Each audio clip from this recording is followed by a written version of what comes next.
Now that we know sort of what limits are for functions of two variables, we can talk about continuity, because continuity and limits were always really closely defined in your other classes. So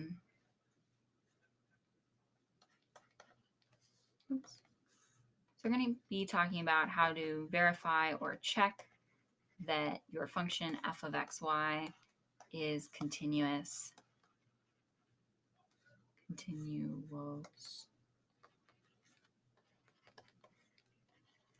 at some point x0, y0. And there's just going to be a few different conditions that you have to check. So you have to make sure that f of x0, y0 is defined. So check basically x0, y0 in domain.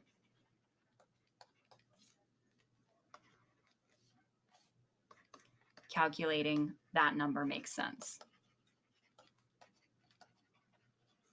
I'm not going to write that actually. But just the way we check that things are in a domain is you make sure you're not dividing by 0, taking square root of a negative number. Actually,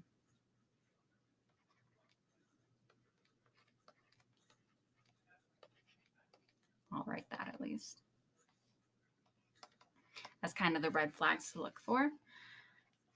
And then you're going to make sure that the limit at that point exists.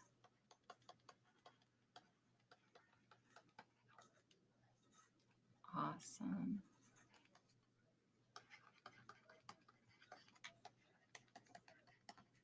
And we just showed how to do that. Well, how to check that it doesn't exist. And then if it does exist, we showed how to calculate it. And so 2 is going to be kind of automatically satisfied by the last thing you do, which is that you verify that taking that limit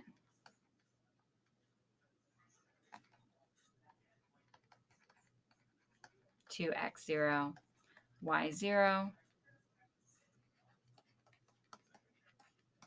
is going to give you the same thing as when you take x0, y0 and you plug it into that f that makes sense at the point x0, y0.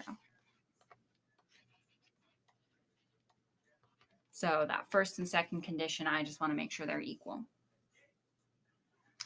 And then the function is sort of considered continuous overall.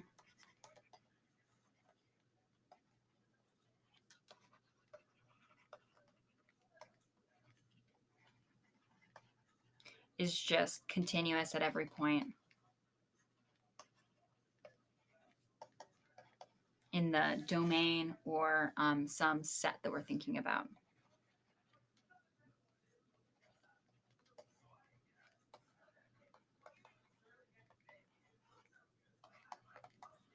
So you'll hear people say things like continuous over the set f s, sorry.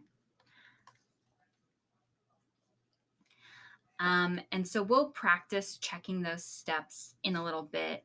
Real quick, I'm going to try to build intuition for what continuity is with some pictures. So probably if I asked you to, you could sit down and draw me some 2D things that aren't continuous. You might draw like something that has a hole in it, or something that seems to like jump, things like that. And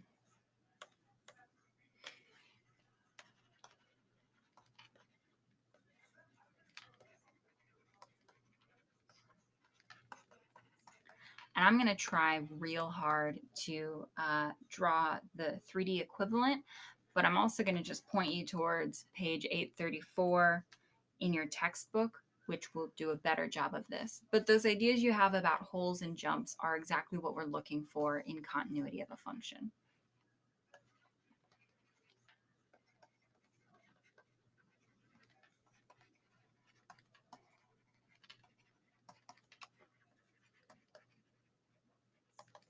So the analog to that kind of having a hole in your function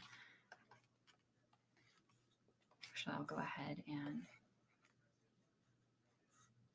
just got like a little hole there.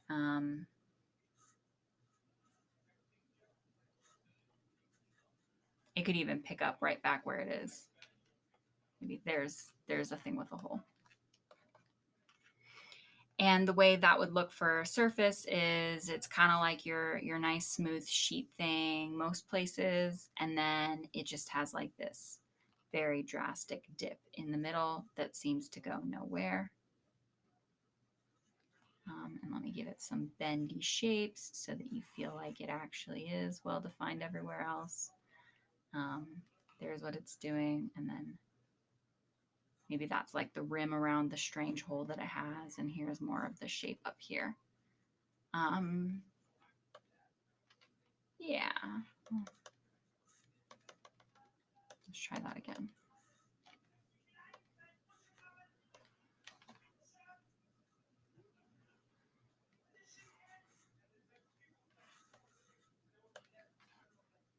I guess it would kind of go back to your perspective. Yeah, we'll call that good enough.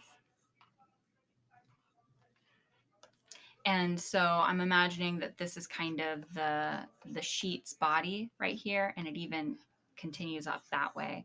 And then there's just this kind of hole in it, and then the sheet continues this way. And it's just in this one slice right here that there's this sudden hole.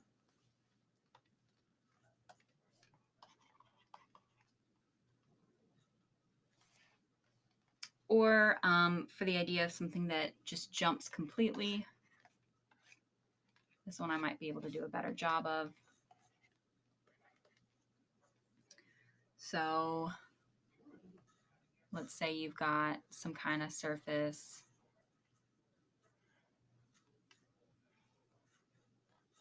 that looks like this, where it's sort of, the body of it is kind of doing this. Take like a, kind of like a saddle, I guess, or a piece of paper that you bend, doing that thing. And then right here in the x-axis, it kind of flips and does the opposite.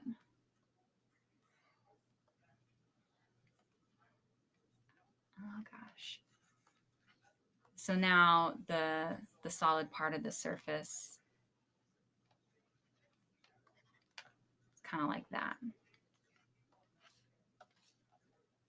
And you can imagine that this part goes very high, this part goes very low.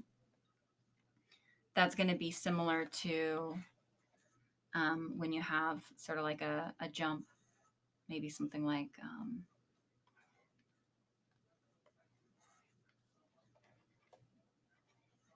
that. And so those are just some examples of continuity. Again, I tried to draw pictures like they have on page 834. So look at that. Just throw some bad functions into an online graphing calculator if you want more examples.